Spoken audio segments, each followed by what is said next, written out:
6.25 전쟁 중에 한 은행원이 매우 당황스러운 상황에 빠졌습니다. 지금 당장 피난을 가야 하는데 이런 급박한 상황 속에 있는데 한 사업가가 나타나서 빌린 돈을 갚겠다는 거예요. 은행에 돈을 갚겠다는 말입니다.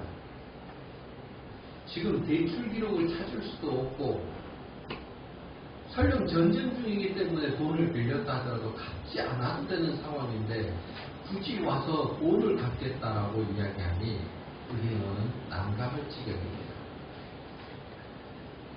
서로 대화가 오고 가는 와중에 이 사업가는 그래도 나는 내 양심상 돈을 갚고 가는 거라고 영수증을 써달라고 합니다.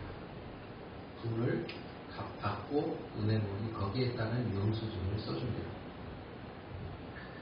전쟁이 끝나고 이 사업가는 계속해서 사업을 했습니다. 제주도에서 군납 사업을 시작을 했는데 신선한 생선을 공급하는 일이었습니다. 근데 그게 또 잘 되었습니다. 그래서 이 일이 계속 많아지다 보니까 원양 어선을 구입해서 하면 더 좋겠다는 생각이 들었습니다. 그래서 어선을 구입하려고 했더니 돈이 좀 부족하고 담보가 좀 부족한 거예요. 그래서 은행에서 돈을 대출받아서 배를 구입해야겠다는 마음을 먹었습니다. 그런데 그때 당시 나라가 매우 혼란스럽고 경제적 여유도 없었던 시절이라 수많은 사람들이 대출을 신청했으나 번번이 거절되는 시대였습니다. 이 사업가도 대출을 신청했으나 거절을 당한 거죠. 그때 한 가지 떠오르는 생각이 있었고 그래서 은행원에게 이렇게 말을 합니다. 영수증 하나를 내보이면서 다름이 아니라 제가 예전에 이 은행에 대출금을 상환한 적이 있는데 혼란한 전쟁 중에 잘 처리되었는지 궁금합니다 하면서 영수증을 내보인 거예요. 그러니까 이 영수증을 받아본 은행원이 깜짝 놀랍니다. 왜냐하면 전쟁 중에 대출금을 갚는 이 사업가 이야기는 은행 가운데에 신화와 같은 전설과 같은 이야기로 회자되고 있었기 때문이죠.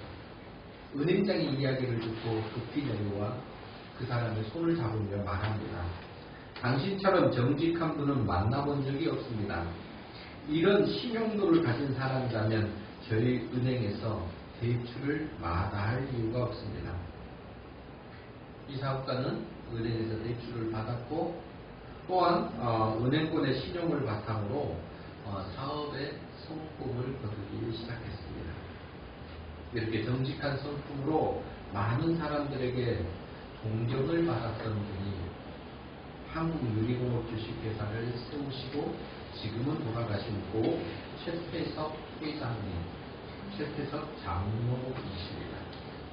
그는 예수님의 사랑을 받은 빚진 자로서의 삶을 나는 삽니다 라는 신념으로 평생을 살았습니다.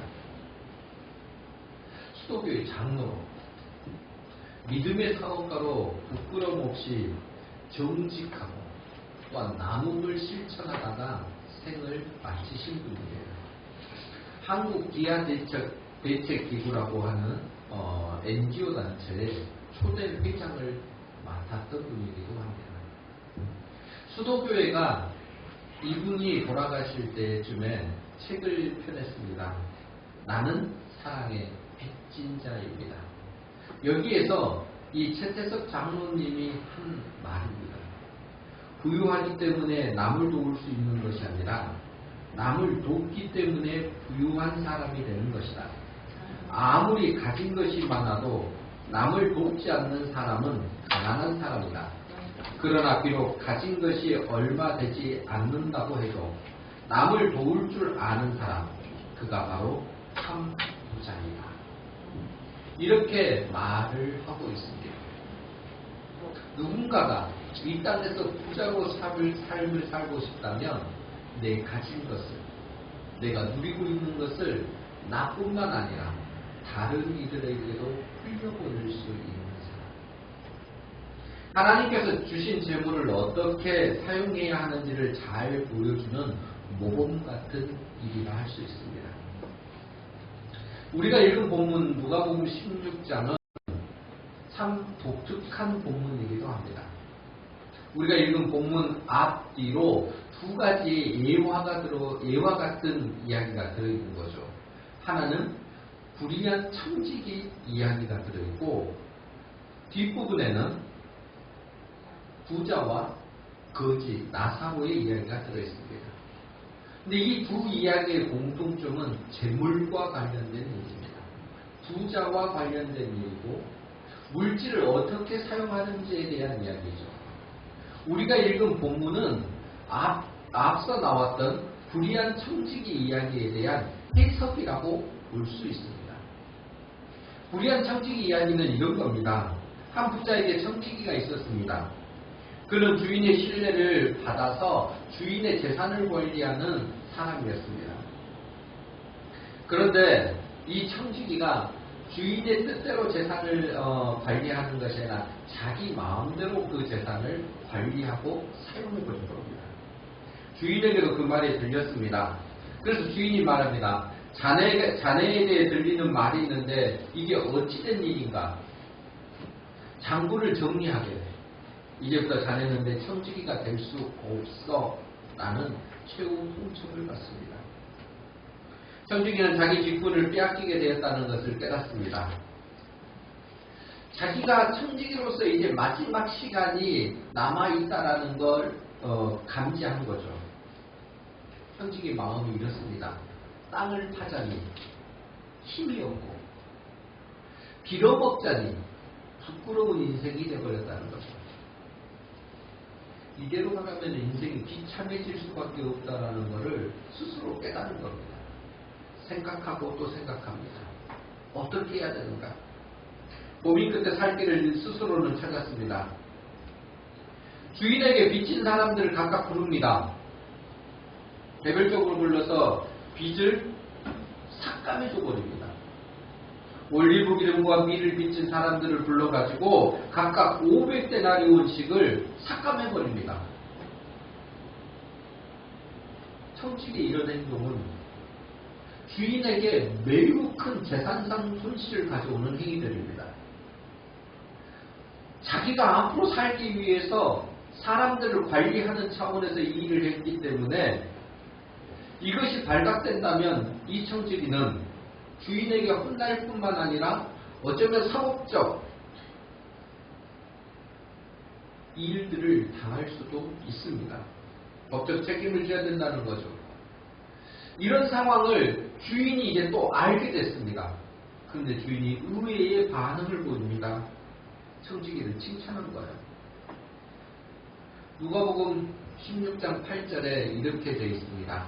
주인이 이 옳지 않은 청지기가 이를 지혜 있게 하였으므로 칭찬하였으니 이 세대의 아들들이 자기 시대에 있어서는 빛의 아들들보다 더 지혜로우니라. 조금 이해가 안 되는 말을 주인이 하고 있는 겁니다. 이 옳지 않은 청지기를 바르다고 생각하지 않습니다. 옳지 않다라고 이야기합니다. 그런데 그가 지혜롭다라고도 이야기를 하는 거죠. 옳지 않은 것과 지혜가 어떻게 같이 갈 수 있을까 생각이 듭니다만 어찌됐든 칭찬했습니다. 일 처리에 있어서 지혜롭게 청지기가 했다라는 거예요. 주인이 생각할 때는 그런 거죠. 내 재산이 손실된 것은 맞지만 또 이 청지기가 나를 인자한 사람으로 사람들에게 빚진 자들에게 내가 인자한 자로 보이게 만들었으니 그는 지혜롭다라는 거예요.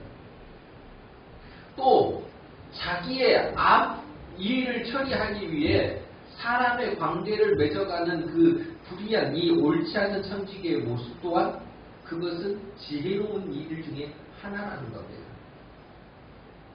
여기서 우리가 알아야 될 것은 청지기의 행동에 대해서 이게 성경이 옳다고 지적하여 말하고 있지 않다라는 거예요. 부정한 겁니다. 장부를 조작한 거, 그만둔 후에 빚진 자들로부터 경제적 이득을 보려고 하는 거, 그거 다 부정한 거, 옳지 않다라고 이야기합니다. 그런데 예수님께서 이 불의한 청지기 이야기를 하면서 주인으로부터 칭찬받았다라고 이야기하는 내용이 무엇인지를 우리는 깨달아야 합니다. 일종의 반어법입니다. 예수님이 이 말씀을 하신 것은 이 본문 8절에 대한 것은 반어법이라는 거예요. 다른 말로 하면은 불의한 자도 돈을 이용해서 미래에 어떻게 살 것을 잘 처리하고 살아가는데 하나님의 백성은 또 어떻게 했냐는 거예요. 의롭게 돈을 쓰는 자는, 의롭게 재물을 사용하는 자, 바르게 사용하는 자가 미래를 위해서 정확히 그것을 사용한다면 얼마나 더 큰 칭찬이 있겠느냐 그 말입니다. 불의한 자도 이런 자기의 미래를 위해서 돈을 잘못되게 돈 방법이지만 그걸 그렇게 쓰는데 왜 너희들은 그렇게 못 쓰냐는 거예요.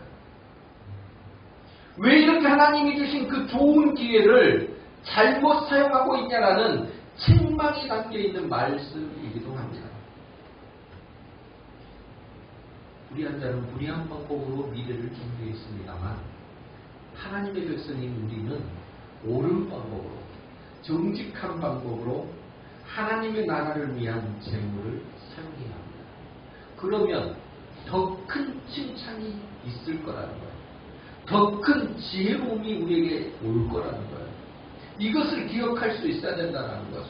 그러면서 예수님이 지금 오늘 우리가 읽은 본문에서 두 가지의 내용을, 재물을 잘 사용할 수 있는 두 가지 방법을 이야기해 주십니다. 재물을 지혜롭게 쓰는 사람의 첫 번째 모습은 지극히 작은 것부터 충성해야 한답니다. 지극히 작은 것부터 충성해야 한다. 10절 말씀 보십시다. 지극히 작은 것에 충성된 자는 큰 것에도 충성되고 지극히 작은 것에 불의한 자는 큰 것에도 불의하니라. 여러분 여기서 큰 것과 지극히 작은 것, 이게 무엇이냐면 지극히 작은 것은 재물입니다. 지금 예수님께서 말씀하시는 이 지극히 작은 것은 재물에 관한 거예요. 재물이 예수님은 작다고 합니다. 근데 사실 우리는 재물이 작다고 생각 안 하죠.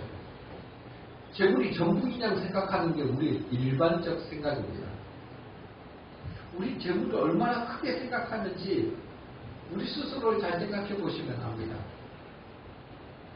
재물은 세상을 살아가는 도구로 주셨거든요. 그런데 우리가요, 물질이 모든 것을 가능하게 할 거라고 생각을 합니다.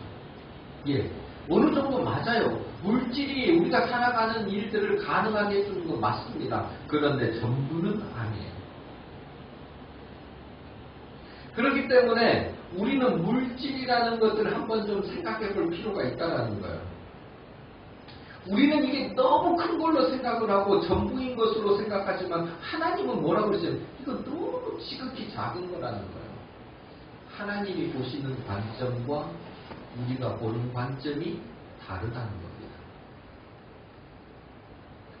사실 재물은요, 우리가 사는 이 눈에 보이는 세상에만 영향을 끼치는 게 아니라 우리 심령에도 영향을 끼칩니다. 영적인 세계에도 매우 큰 영향을 끼칩니다. 재물 자체는 선하다, 악하다 이렇게 판단하는 거 아닙니다. 그건 어쩌면 재물은 중립적 가치를 가지고 있는 거죠. 특별히 재물을 하나님께서는 내가 너희에게 주는 복이라고 말씀하시기도 합니다. 하나님을 경외하는 자에게 특별히 하나님은 부를 주시겠다고, 우리의 자손들에게 그 복을 주시겠다고 말씀하시거든요. 시편 112편 1절부터 3절 말씀에 이렇게 되어 있습니다. 할렐루야 여호와를 경외하며 그의 계명을 크게 즐거워하는 자는 복이 있도다. 그의 후손이 땅에서 강성하며 정직한 자들의 후손에게 복이 있으리로다. 부와 재물이 그의 집에 있으며 그의 공의가 영구히서 있으리로다. 하나님 말씀하십니다. 야, 너희들 나를 경외하는 자에게 내가 복을 줄게. 너희의 후손도 땅에서 강성해질 거야. 부와 재물이 그의 집에 있으며 라고 말씀하시면서 내가 너희들에게 이것을 다 베풀어 줄게 말씀하신다니까요.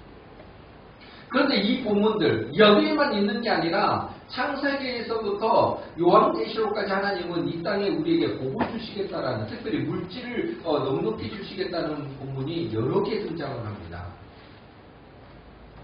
이런 본문 가운데 우리가 기억해야 될 게 뭐냐면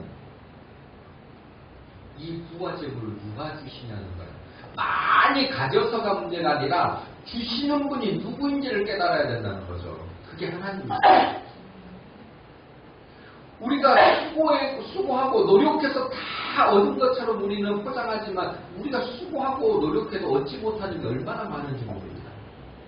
그런데 이 수고하고 노력한 것뿐만 아니라 그런 것 위에 하나님이 허락하셔야만, 주셔야만 우리 것이 될 수 있고 우리가 그것을 간직할 수 있는, 우리 손에 수중에 들어올 수 있게 된다는 거죠.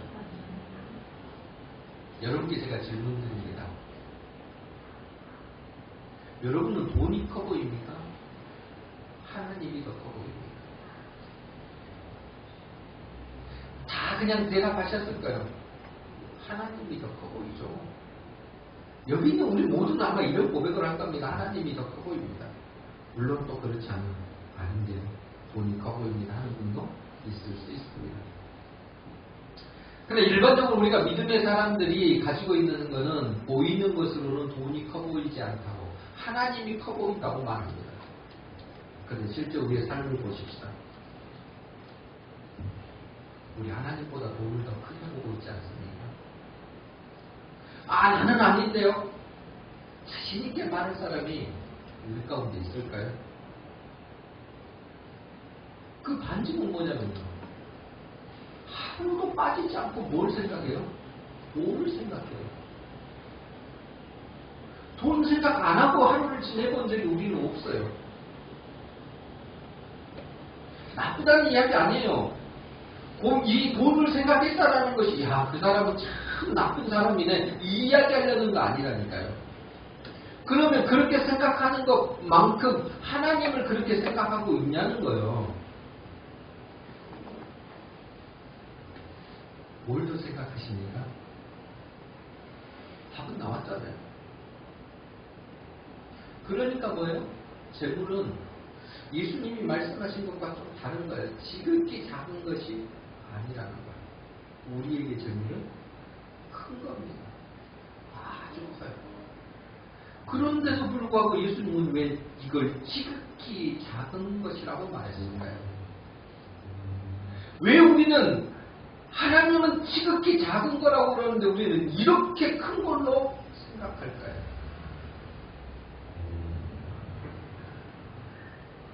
우리가 생각하는 재물이 어디로부터 출발되는지를 잊어버렸기 때문에, 이 재물을 주시는 이가 하나님이신 것을 안다면 이건 지극히 작은 게 됩니다. 왜요? 하나님은 우리에게 주시는 게 재물만 주시는 게 아니에요. 자연 모든 만물을 주신 것뿐만 아니라 하늘만큼 쌓아줘도 갖지 못할 생명마저도 주신 분이시거든요. 그러니까 우리가 너무너무 많이 가진 재물로도 살 수 없는 게 생명인데 그 생명까지도 주신 거예요. 그러니까 하나님이 주신 걸 생각해보면 재물은 지극히 작은 겁니다. 그런데 우리는 이 지극히 작은 재물을 이것이 전부인 양 살기 때문에 크게 보이는 거죠. 너무너무 큰 거예요. 성경이 말씀하고 있는 게 뭘까요? 지극히 작은 것 이야기를 하시면서 우리에게 말씀하실 거는, 야, 이걸 주시니, 이 주신 하나님의 큰 것을 보라는 거예요. 크신 하나님을 보면 재물, 물질이 작아지기 시작한다.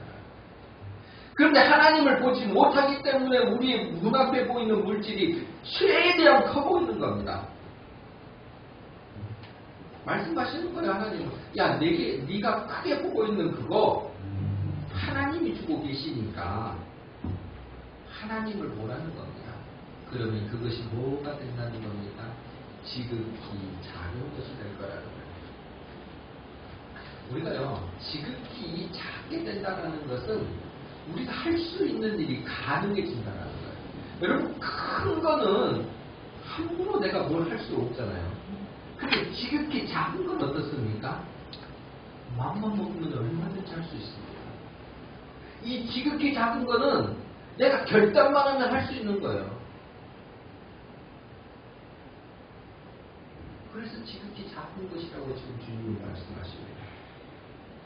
그런데 그것을 뭘 하라고 그러신 거예요? 충성하는 것입니다.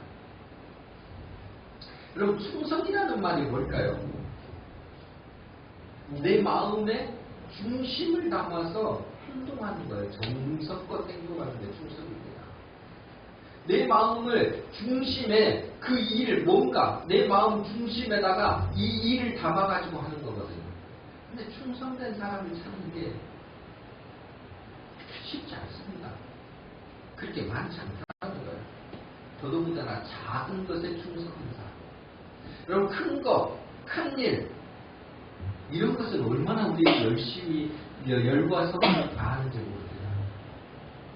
충성하려고 노력하자. 그런데 적은 것, 작은 일, 대수롭지 않게 여겨지는 그거에는 대충 넘어가고 있지는 않습니다.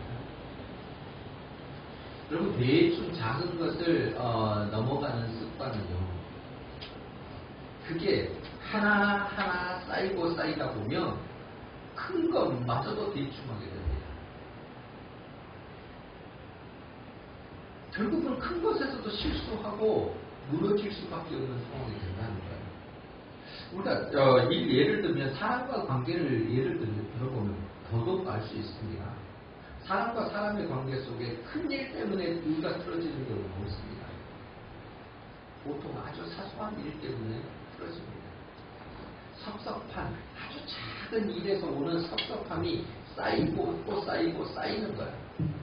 그게 쌓이다 보면 어느 순간 이게 간격을 넓게 벌려서 그 사람과 내가 멀어지게 되버린 거죠. 그래서 우리는 행동이나 태도, 말, 어쩌면 우리가 가지고 있는 마음 씀씀이 이런 것을 작은 것에서부터 정성을 기울여야 합니다. 대충대충 말을 내뱉고 대충대충 행동하고 작은 일에 대해서 열심히 하지 않는 그 모습은 결국 언젠가는 이게 화를 가져오게 될 거라는 겁니다. 이것을 예수님께서는 재물에도 해당시켜놓고 계십니다. 작은 재물, 지금 하나님께서 지극히 작은 거라고 이야기하신 그 재물에도 정성을 다해서 그것을 사용하지 않으면, 활용하지 않으면 더 큰 일을 맡을 수 없다고 이야기하시는 거죠. 11절과 10절 보시면 너희가 만일 불의한 재물에도 충성하지 않으면 누가 참된 것으로 너희에게 맡기겠느냐? 너희가 만일 남의 것에 충성하지 않으면 누가 너희의 것을 너희에게 주겠느냐? 여러분, 이 말이에요. 불의한 재물에도 신실하지 못하는데 의로운 재물에는 하물며 니들이 그 일을 할까 보냐, 이 말인 거죠. 야, 그렇게 의롭지 못하는, 아니 조그만한 것도 제대로 활용 못하는데 참된 거, 진짜 큰 일을 어떻게 맡길 수 있겠느냐는 말씀이죠. 그런데 우리가 이렇게 살아요. 돈 앞에 짤짤매는 거예요. 물질 앞에 짤짤매는 거예요. 근데 예수님이 그걸 뭐라 했다고요? 지극히 작은 것에 짤짤매고 산다라는 거죠. 그럼 예수님 그 다음 말씀하시는 거예요. 야, 그럼 영원한 나라, 하나님의 나라를 어떻게 너희에게 맡길 수 있겠냐는 거예요. 맡기지 못한다는 겁니다. 우리가 왜 이렇게 산다고요? 왜 이런 삶을 살 수밖에 없다고요? 하나님을 보지 않기 때문에. 또 하나님을 보지 않기 때문에 내가 누구인지를 모릅니다. 우리는 재물을 맡은 청지기 인생인데 청지기가 주인처럼 사는 거예요. 내가 주인으로.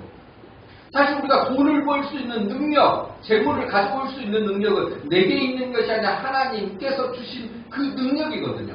그래서 우리는 그걸 은사라고 합니다. 그 모든 것의 주인은 하나님이시기에 우리는 그 주신 분의 뜻에 맞게끔 살아가야 되는 청지기입니다. 그런데 우리가 그렇게 살지 않는 거예요. 재물, 내 가진 것을 내 것으로 착각하면서 내가 그냥 그걸 내가 누리는 것이 있으니까 예수님 말씀에는 참된 것도 영원한 것도 더 큰 일도 맡을 수 없는 자가 된다는 거죠. 그러니 우리는 우리가 크게 여기는 재물의 주인이 누구인지 알아야 합니다. 또 그분을 바라볼 때 우리는 충성된 삶을 살 수 있습니다. 13절 말씀을 보면 우리가 잘 아는 말씀이에요. 집 하인이 두 주인을 섬길 수 없나니 혹 이를 미워하고 저를 사랑하거나 혹 이를 중히 여기고 저를 경히 여길 것입니다. 너희는 하나님과 재물을 겸하여 섬길 수 없느니라. 하나님과 재물을 겸하여 섬길 수 없다라는 이 본문을 우리가 익히 들어서는 알고 있습니다. 무슨 말이에요? 두 주인을 섬길 수 없다는 거죠. 주인은 한 분밖에 없다는 거죠. 그런데 주인을 우리가 택할 때에 어떻게 되어집니까? 기우는 쪽으로 가는 거죠. 애착이 있는 쪽으로 가게 되어 있습니다. 중히 여기는 쪽으로 가게 되어 있다는 거예요. 오늘 본문에 있는 건 중히 여긴다라는 것은 원어상으로 보면 애착을 갖는다라는 뜻을 가지고 있거든요. 그러니까 뭔가 더 관심 갖고 뭔가 더 있는 쪽으로 우리는 가는 거죠. 하나님과 재물이 있는데 이 둘 중에 무엇을 선택하느냐는 거예요. 무엇을 보고 있느냐는 거예요. 재물이 우리가 더 애착을 갖고 재물이 우리의 마음을 쏟고 재물을 주인처럼 섬기는 것은 아닙니다. 그러니까 우리가 그 재물을 주인으로 섬겨버리기 때문에 우리는 잘못 사는 거예요. 원래는 재물이 뭐가 되는 거예요? 우리에게 누리려고 주시는 거예요. 우리가 재물을 다스려야 되거든요. 그런데 재물이 우리를 다스리고 있으니 우리가 제대로 사용할 리가 없다는 겁니다. 그래서 예수님께서는 원래 비교 대상이 안 되는 걸 지금 비교로 하시는 거예요. 하나님하고 재물이 어떻게 비교가 되겠습니까? 그런데 그 재물을 우리가 그렇게 크게 보기 때문에 하나님과 재물을 지금 두 개의 비교 대상으로 놓고 있다는 겁니다. 우리가 주님보다 돈을 사랑한다면 우리는 주님을 섬기는 것이 아니라 돈을 섬기는 것입니다. 하나님이 우리의 주인이 아니라 돈이 우리의 주인이 된 겁니다. 그런데 이런 모습은 어디서 시작이 될까요?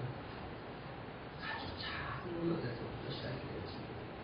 하나님을 하나님의 자리로 인정하지 않을 때, 하나님을 하나님의 그 본분으로부터 우리가 멀어져 있을 때, 하나님을 하나님으로 우리가 인정하지 않고 내 모든 것으로 인정하기 시작할 때부터 우리는 무너지기 시작한다는 거죠. 여러분, 작은 것에 충성할 수 있어야 합니다. 작은 것에 충성이라는 것은 여러분 세상에 크든 작든 하찮은 것은 없다는 거예요. 대충 지나쳤던 마음과 습관이 있거든 돌이키십시오. 그게 재물이든 삶의 방식입니다. 지극히 작은 것에서부터 그 모든 것이 하나님께로부터 왔다라는 것을 안다면, 하나님이 내게 주신 것임을 인정한다면 우리는 이 작은 것에서 충성하는 태도를 보입니다. 이 작은 것에서 충성할 때 우리는 그 작은 것에 함께 계신 하나님을 경험하게 될 것이고, 작은 것에서 함께 하시는 그 하나님으로 말미암아 우리를 더 큰 곳으로 이끌어 주신 하나님을 더욱 누리게 될 거라는 겁니다. 우리가 하나님을 경험하지 못한 것은 큰 일이 내게 이루어지지 않아서가 아니라 작은 일에서부터 하나님과 함께하는 훈련이 없어서입니다. 작은 것을 놓친 결과라는 거예요. 여러분, 작은 일에서부터 지극히 작다라고 생각하는 거기에서부터 하나님을 기억하고 하나님의 뜻에 맞는 삶을 살아가는 충성의 모습을 우리에게 있기를 바랍니다. 그럴 때 우리 인생의 가짜 주인은 사라질 것이고 진짜 주인이 우리에게 오십니다. 진짜 주인이 우리에게 큰 것을 제대로 살아갈 수 있는 충성이 쌓아지고 쌓아질 때 더 큰 것도 누려질 수 있는 복을 갖게 될 겁니다. 이 은혜가 우리 모두에게 있기를 바랍니다. 재물을 지혜롭게 사용하라고 하신 예수님께서 두 번째 우리에게 주시는 말씀은 스스로 교만하지 말라고 이야기하십니다. 스스로 교만하지 말라는 거예요. 14절과 15절 보십시다. 바리새인들은 돈을 좋아하는 자들이라 이 모든 것을 듣고 비웃거늘 예수께서 이르시되 너희는 사람 앞에서 스스로 옳다 하는 자들이나 너희 마음을 하나님께서 아시나니 사람 중에 높임을 받는 그것은 하나님 앞에 미움을 받는 것이니라. 바리새인을 비롯한 당시의 종교 지도자들은 사실 엄격히 보면 하나님을 섬긴다라고 이야기를 합니다만은 재물을 함께 섬기는 자들입니다. 하나님 앞에 모든 걸 드린다고 하면서도 뒤로는요, 누릴 걸 다 누리고 있습니다. 세상적 권세와 물질과 가지고 있는 모든 것들이 일반 사람과는 비교가 안 될 만큼을 다 가지고 있는 거죠.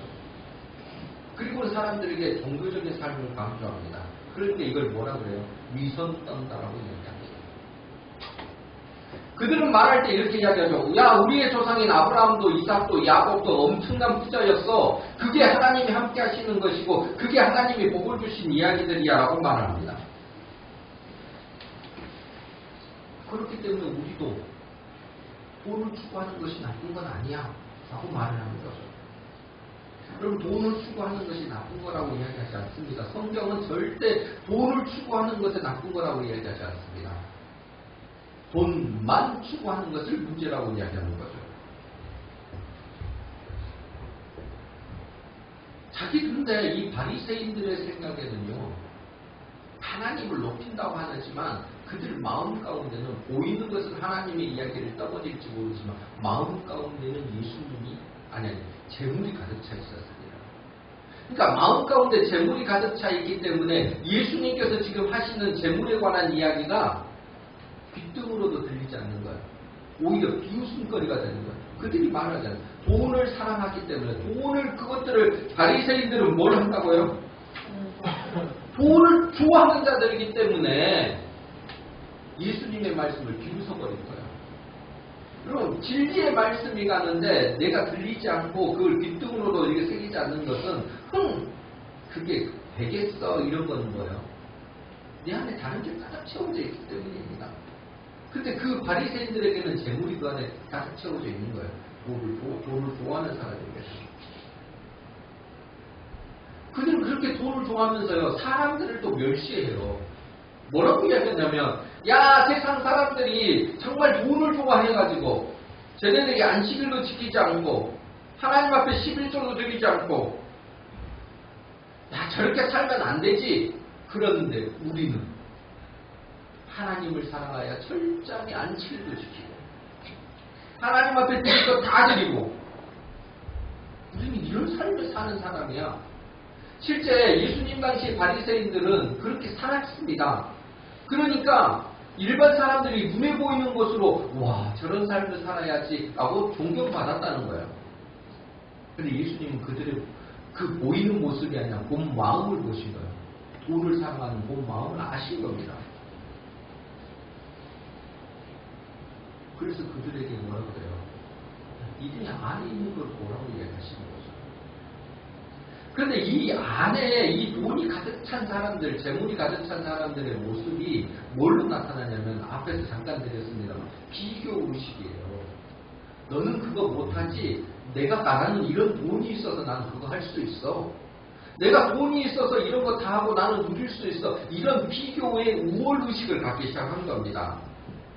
그러니까 그 우월의식이 자기를 점점 높여요. 어디까지요? 교만의 끝까지 올라가 버립니다.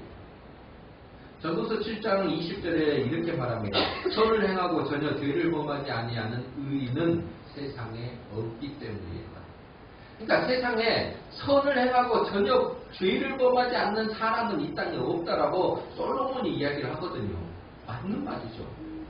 그런데 바리새인을 비롯한 그때 당시의 사람들은 우리는 이런 선을 행하고 있어. 의롭다라고 이야기를 하는 거예요. 그것을 예수님이 뭐라고 이야기하시냐면 사람 중에 높임을 받는 것이라고 이야기합니다. 여러분, 사람 중에 이렇게 높임을 이렇게 받기 시작을 하면 높아지잖아요, 내가. 그러면 그 내가 높아지는 동안에 하나님은 어디 계실까요? 내가 높아지는 그 자리 위에 원래 있으셔야 될 하나님의 자리는 어디에 있을까요? 내가 하나님의 자리에 올라가 버렸는데 그러면 하나님은 어디에서 우리를 바라보고 계실까요? 우리가 스스로 교만해질 때 하나님은 점점 낮아지십니다. 하나님의 자리를 끌어내리면서 우리는 올라가기 때문이죠. 이렇게 사는 사람들이 바리새인들이었습니다. 그들은 위선을 떨었던 사람들이고 가진 재물을 사용하는 것도 심지어 율법마저도 자기를 높이는 데 사용한 사람들이었습니다. 그걸 종교적 행위라고 이야기를 합니다. 그들은 모든 것이 내가 다 할 수 있다고 생각하는 거예요. 나 이만큼 벌었기 때문에 남보다 내가 낫다라고 생각을 하는 겁니다. 이걸 불림한다라고 그럽니다. 나 돈 가졌으니까 요즘 말로 뭐라고 그랬어요? 갑질한다라고 그러는 거죠. 내가 가진 재물이 나눔의 삶으로 흘러가지 않고 뭘로요? 나를 위하는 삶으로 바뀌어집니다. 그러니까 소비를 해도 나만을 위한 소비로, 여러분 성경에서 나를 위해서 소비하는 것이 나쁘다고 한 게 아니라 나만을 위해서 소비하는 것이 나쁘다는 거예요. 하나님이 주신 재물로 우리가 넉넉히 누리는 것은 하나님이 원하시는 바입니다. 그런데 나만을 위해서 사는 것은 문제가 있는 거죠. 이게 어떻게 되어지냐면 사치와 낭비로 바뀌어집니다. 나만을 위하는 사람, 명품 아니면 안 되는 그런 삶, 조금 나보다 못 가진 사람들을 밟고 일어서려고 하는 그 모습. 나는 이런 대접 받아도 돼. 나를 위해서는 이 정도는 충분히 써줄 수 있어. 이게 다 뭘로 가는 거예요? 필요 이상의 소비, 사치, 낭비로 바뀌어지는 거죠. 이건 하나님이 재물을 주신 그분의 뜻은 아니십니다. 하나님은 낭비하라고 사치하라고 우리에게 재물을 주신 분이 아니시기 때문이죠. 필요한 곳에 제대로 사용하기를 원하십니다. 나를 위해서도 다른 이를 위해서도 베풀고 나누고 특별히 하나님의 나라를 세우는 데에 그 모든 초점이 맞춰져야 되는 거죠. 내가 누리는 것도 하나님의 나라를 위해서, 남에게 베푸는 것도 하나님의 나라를 위해서 최종적으로 사용되어져야 합니다. 이를 위해서 나를 낮추는 작업이 필요합니다. 교만한 자는 이것을 못하는 거죠. 나를 낮춰야 되고 나를 가장 낮은 자리에서 하나님이 주신 청지기로서의 삶을 살아가야 합니다. 그럴 때 우리의 재물을 흘려보낼 수 있게 되는 거죠. 우리가 우리의 주인 되신 하나님을 하나님의 자리에 옮겨두어야 합니다. 청지기로 주신 재물을 우리는 사용할 때 더 큰 지혜를 발휘해야 합니다. 그래야 재물을 가지고 인정받는 사람이 되는 거죠. 그렇지 않으면 이 재물 때문에 우리는 넘어지거나 재물 때문에 교만한 자리에 올라갈 가능성이 매우 높은 연약한 자들입니다. 우리의 재물은 지금 어떻게 사용되고 있습니까? 사랑하는 성도 여러분, 온 땅이 힘들어합니다. 그들이 경제적으로 곤란한 일에 빠진 사람들이 너무나 많습니다. 이럴 때일수록 우리는 재물에 대한 바른 생각과 태도를 갖춰야 합니다. 부족하다고 불평할 게 아닙니다. 그럼 우리가 주신 모든 것에 은혜로 감사할 수 있어야 합니다. 여기서부터 시작이죠. 그리고 주신 분이 누구신지를 기억하십시오. 하나님이십니다. 이 믿음의 생각을 가지고 어려움 중에도 내가 누군가를 섬길 수 있고 나눌 수 있다라는 참 부자의 모습을 우리가 살아가야 합니다. 온 땅의 주인이신 하나님을 더욱 사랑하며 그분의 뜻에 맞는 재물을 사용할 때 하나님께서는 그 위에 복의 복을 더하십니다. 작은 것에서부터 큰 것까지 맡을 수 있는 청지기로 우리를 사용해 주신다는 겁니다. 또 주신 것들을 낮은 자리에서 계속 흘려보낼 때 우리에게 주시는 것은 세상이 줄 수 없는 기쁨과 은혜가 우리를 채우고 그것이 우리를 더욱 나은 삶으로, 풍성한 삶으로 이끌어 간다는 거죠.